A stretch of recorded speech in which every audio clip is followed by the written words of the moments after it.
சங்கீதம் இது பல்வேறு உணர்ச்சிகள், எண்ணங்கள் மற்றும் ஆன்மீக அனுபவங்களை வெளிப்படுத்தும் 150 கவிதை பாடல்கள், பிரார்த்தனைகள் மற்றும் பாடல்களின் தொகுப்பாகும்.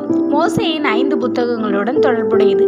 இது பழைய ஏற்பாட்டில் 19வது புத்தகம். இதில் 150 சங்கீதங்கள் உள்ளன. இதனை 5 பகுதியாக பிரித்து படிக்கலாம்.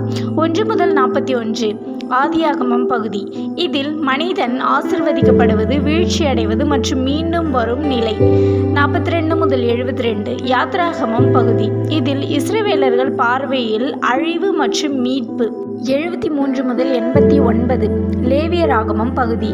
ஆசரிப்பு கூடாரம் பார்வையில் இருள் மற்றும் விடியல்.